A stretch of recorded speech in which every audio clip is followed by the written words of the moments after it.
Hey, how's it going? I'm Dustin. I felt really compelled to share my testimony of what brought me to God, Jesus, um, and I've been kind of praying about if I should share my testimony or not, and just really felt called to share to record this video and share it.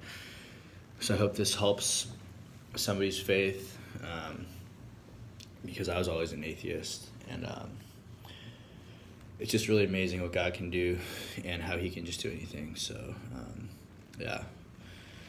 So, to give some backstory, I was raised in the Catholic Church very, very casually. It wasn't anything that was important to my family or me.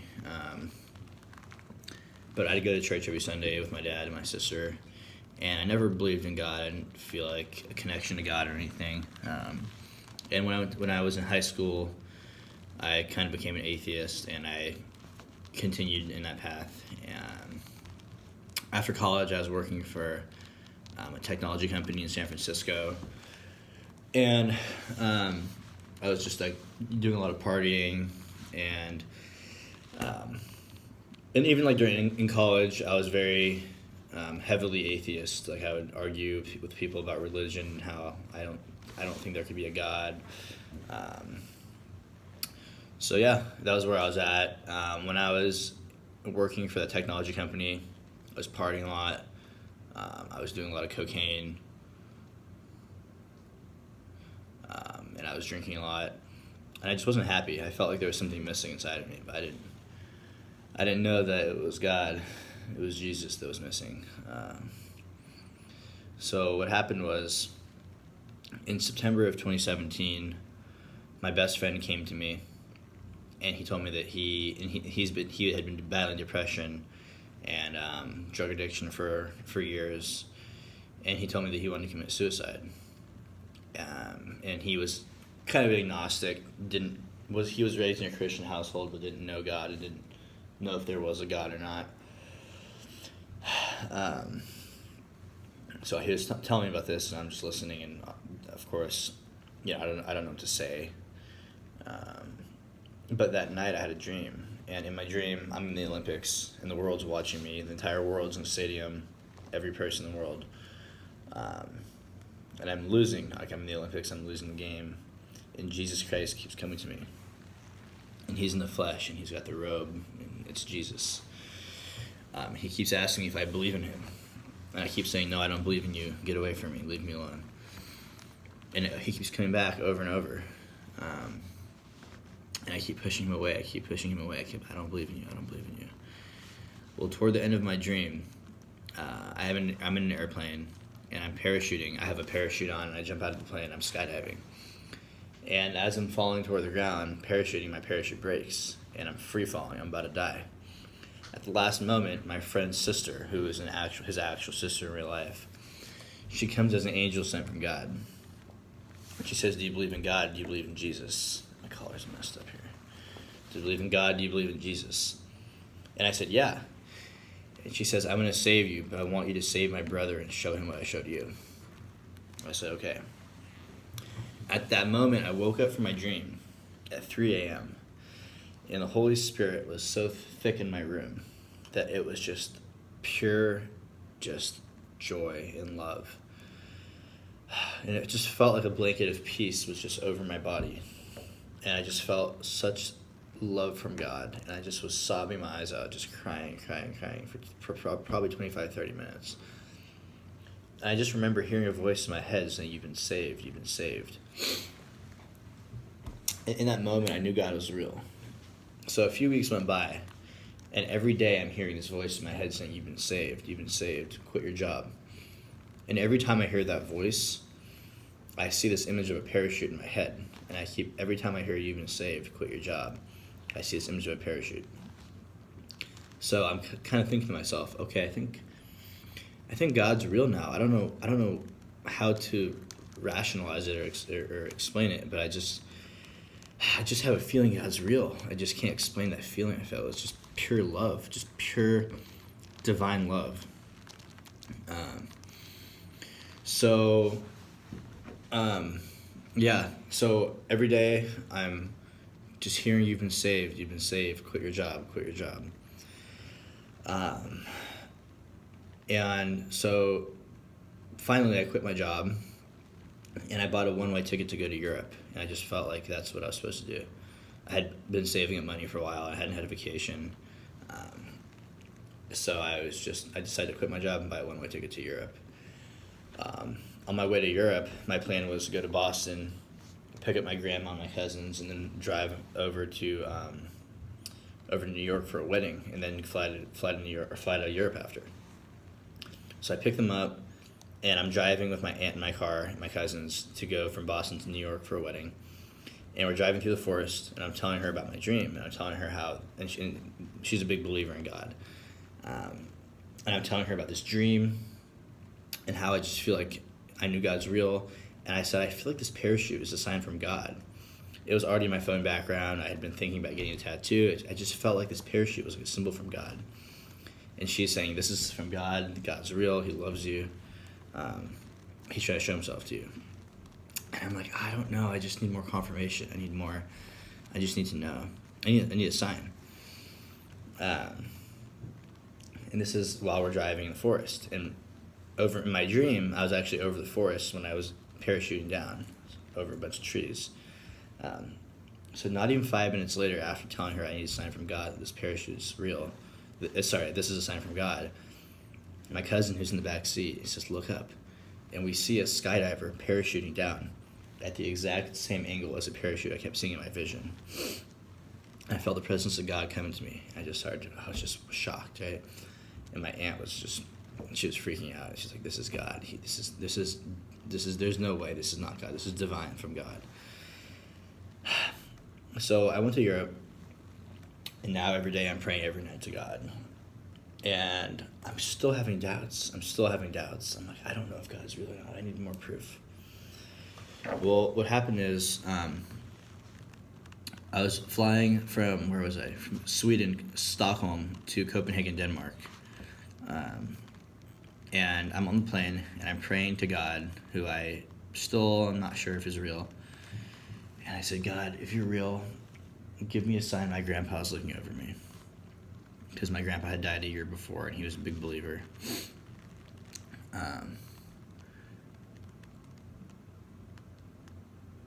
So I'm just on the plane praying, and I get off the plane. I'm into Copenhagen, and I'm walking through the streets. I have my backpack. I'm on a Euro trip, so I have like my backpack, and I'm tired, and I'm walking through the streets. I hear the voice. Didn't know it was God, but I heard a voice saying, turn right into this museum. So I turn, and there's a museum right there. I'm like, how weird. So I walk in, and I'm tired. I have my luggage. It's a random museum. I'm not in the mood to go explore, right? And I'm like, I don't even know why I'm going in here. I don't want to pay for a museum. I'm not in the mood. But there's nobody at the front desk. So I just walk straight in. And some backstory before I tell this part was there was a song my grandpa would always sing growing up about heaven. And it was We'll Meet Again, I Don't Know Where, I Don't Know When. And it was a song he'd sing to all my family. And it was just like, it was his song to us. Like, I didn't know it was a real song. I didn't know anything about it. I just have never heard it on the radio. It was an old person song from my grandpa to our family. I'm sure you probably know what I'm talking about, the songs your grandparents will sing to you. So I had never heard this song, didn't know it was a real song. I just had heard it from him growing up. It was about heaven. We'll meet again. I don't know where, I don't know when.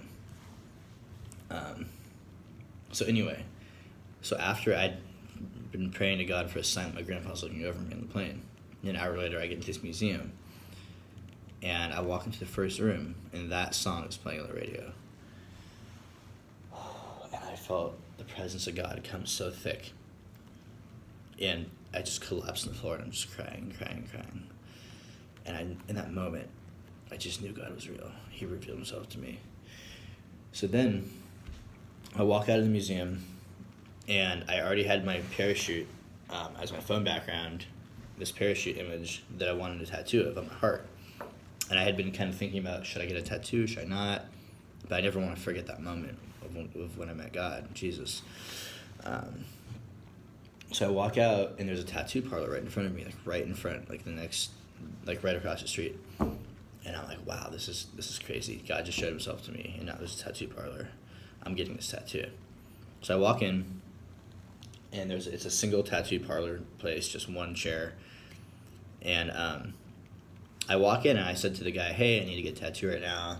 Do you have time? And he was busy giving one to somebody else. And he says, sorry, I'm busy, come back later. And normally, of course, if someone said that, you'd be like, okay, I'll come back. What time are you free? And normally it would.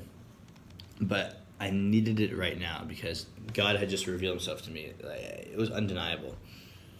And the power of God, came through. God just made this happen because I said, no, I need it right now. You don't understand. And the guy, normally, of course, an American comes into your shop, and especially if you're in a different country, trying to tell you, no, I want it right now, you'd probably just kick him out, right? Tell him, leave, get out. But the guy said, he looked at the guy in the chair, he says, get out. He tells me to sit. I'm like, it's so weird, right? Like, what are the odds? And I felt bad. So when the guy's leaving, I said to the guy, I said, I'm so sorry. Like, I apologize for making you leave. I just found God. This is meant to be. And I asked him, what's your tattoo of? His tattoo was of Satan. It was a tattoo of Satan. And so Satan got kicked out of the chair for God. So I just find that to be crazy. So then I got my tattoo, did my Euro trip, get back, in January of last year, and my friend and I, the one from the beginning of my dream, we got in a fight, and we didn't talk for about 2 months, and I kind of wrote off our friendship, and it was just, it wasn't a healthy relationship at the time, and him and I both kind of felt like the relationship wasn't building each other up. So we just decided to not talk, or I decided in my head to not talk to him, and I'm sure he felt the same about me. 2 months go by, and March of last year, I'm going to church on a Wednesday night, and I get on the train after work to go to church. It's pouring rain out, and I hear very clearly from God, text your friend and make amends. So I send him a text, and he replies back with this long paragraph about how he's been so depressed recently, how he's just been so down, and how he's been wanting to die really badly. He's been wanting to commit suicide. So he said, what are you doing right now? And I said, he said, I miss you, and I want to be friends with you and all that. He said, what are you doing right now? I said, I'm going to go to church. He said, can I come with you? And he wasn't even the type to go to church or anything. I said, of course. So I said, meet me here at this time. He shows up, the pastor is preaching, and he's just kind of sitting there, like, bored, kind of leaning back a little bit. But I had heard God on the way driving to the church to pray for his salvation. So I'm calling people, I'm praying, I'm leaving voice memos, like, hey, pray for his salvation. I have a feeling he's going to find God tonight. And during the worship, because we're at like a non-denominational church, so they got like the lights and they've got all the, all that. During the worship, I hear from God very, very clearly. He says, get on your knees. So I get on my knees and I'm praying. And then I had a supernatural experience. The lights got really flashing purple, like bright purple. And then the worship music got so quiet, it was like God muted it, and I couldn't hear any music. It was just pure silence in the room. And then I was sitting in the back of this very large church, and, we're soul, spirit, and body. And then it's hard to explain, but my spirit came up out of the chair, and all of a sudden I'm looking over the entire church. And I hear the voice of God, the Father in heaven. And it wasn't like the voice I heard before, still a small voice. It was, even thinking about it, it gives me chills because it was just so powerful and so authoritative and just so rich and just so, it was like thunder. It was literally like thunder from heaven.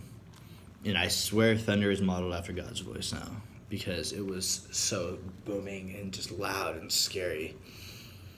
And it said, and this is while I'm looking over the entire church, my spirit, it says, mission complete, your friend's been saved.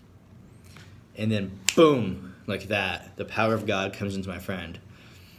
And my friend is just sobbing. At the exact moment, he just starts to sob and sob and sob and laugh and laugh. And he puts his hands up and he's walking around the rest of the church the rest of the time, just worshiping God. And the Holy Spirit came into my friend at that exact moment. And since that time, my friend's been doing a lot better. He's been going to church. He has a relationship with God now. He's been in recovery. He's a lot happier. So, yeah, that's my testimony. I hope this can encourage anybody who's watching it and not sure if God's real or not. Because I've been there. I for a long time I was like, man, I wish I could believe in God, but I just have no reason to believe. So that's you. Then just know that if you're never going to be able, at least for me, I wasn't able to intellectualize God. God's outside of that realm. So just pray that God meets you where you're at, because he can show himself to you in any number of ways.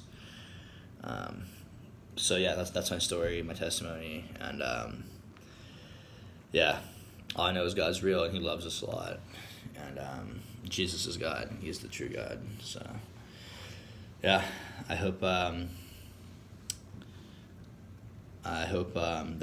if you're watching this, and like I said, you're not sure if God's real, that He shows Himself to you because He loves you a lot, and He's real. So okay, have a great day.